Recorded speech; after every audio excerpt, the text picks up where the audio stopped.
Ate, samahan niyo naman ako i-voice over ng ganap natin kaninang umaga. Ang aga-aga nga at nagdatingin na nga itong mga parcel ko. Bakla hindi to luho. Para to sa pagpapagawa ng kwarto ko. Ay, nabanggit ko naman sa inyo, di ba ate? Bala ko nga talagang ipaayos yung kwarto ko. Kasi naman ate, nagsisiksika na kami. Para na kaming 5552 na. Papagawa nga namin yung kwarto pero unti-unti lang ba din. Kasi naman ate, wala pa tayong budget. Kung ano lang yung kaya, yun na lang muna. Mabubuo rin yan ate. Dito nga ate, ang una namin nabuksan itong vinyl tiles. 30 pieces nga lang muna pala in-order ko dahil baka mamaya mas scam na naman ako. Pero this time ate, legit naman yung dumating sa akin. Kaya pag kinulang pa to, malamang o-order ulit. Silver nga yung napili kong kulay ate kasi gusto ko maliwanag. Itong parcel naman nabubuksan para naman to sa taas. Ilaw to ate, oo. Matagal-tagal na nga rin ate simula na pagawa namin yung mezzanine namin sa taas. Baby pa lang si Miguel noon. Pero di naman namin siya agad nagamit ate kasi nilalagyan namin siya ng gamit sa taas. Netong nakaraan lang namin na-realize na sobrang nagsisiksigan at nahihirapan na kami sa higaan namin. Kaya naman napagdesisyonan na namin na alisin na namin yung mga hindi namin kailangan gamit ate. At unti-unti namin bibilihin yung mga kailanganing gamit para maayos yung taas. Pag naayos nga yun ate, yung dalawang bata ay matutulog dun. Sobrang nga silang excited na maayos yun ate. Nagtatalo pa nga sila ate dahil lang sa design ng bedsheet. Gusto ni Sydney Koromi. Gusto ni Miguel Spider-Man. Hala sige, huwag kayong mag-away. Salit-salita na lang kayo. Huwag kayong mag-alala sa susunod tag-isa na kayong kwarto. Huwag kayong mag-alala mga anak, makakabawi rin kami sa inyo. Sa ngayon nga muna magtiis-tiis muna tayo sa ganito. Ang mahalaga na kakaraos tayo.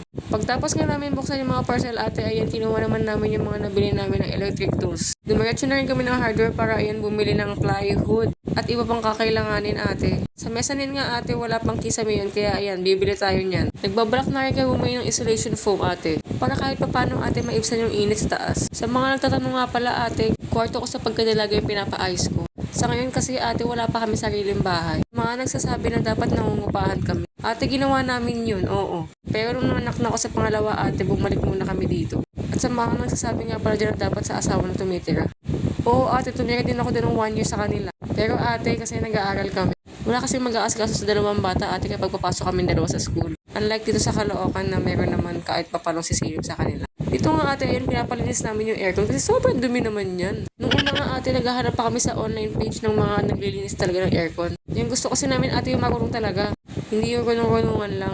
Pero yung mga page na na-chat namin ate, sobrang busy nila. Lahat sila nakaschedule. Gusto na kasi namin ipalinis tong aircon eh. Kaya naman naisipan ko na lang na meron nga pala akong kabatch sa TESDA. Nag-graduate na tapos may NC2 pa. Sinasabi ko sa inyo ate, huwag niyong binabaliwala yung TESDA na yan. Napakalaking tulong sa inyo yan ate. Kita nyo naman napakagaling baklas lahat, di ba? Sa sobrang tagal hindi nalinis yung aircon ate, ayan, natuyo na lang yung lumot. Grabe naman nakakahiya naman yan. Pero ang mahalaga ate, ayan, palinis mo pa rin yan. Dito nga ate tumutulong si Mark kasi naiilang siya na wala siyang ginagawa. Nag-enroll siya dyan, oo, pero hindi niya tinuro. Ang galing. Kung tinuri mo sana yan, hindi sana tayo nagbayad. 500 din yun ate. Kung makikita nyo nga ate, ayan, sinasabunan na niya.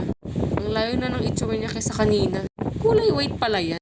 Kala ko kulay black. Sa mga gusto magpalinis ng aircon dyan, PM nyo lang siya. Pagtapos nga malinis ate, ayan, nagutom na tong dalawa na to. Punta nga daw kami ng palengke para bumili ng ulam. Kaso ate, pagdating ng palengke, ayan, nag-iisip pa kami kung anong ulam. Araw-araw na lang yan.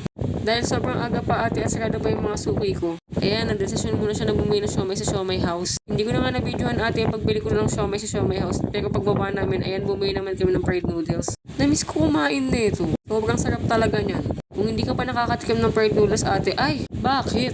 Masarap yan ate. Naluto nga yan ate, kinain na namin tapos sinundo ko na yung panganay ko. O siya, babay na.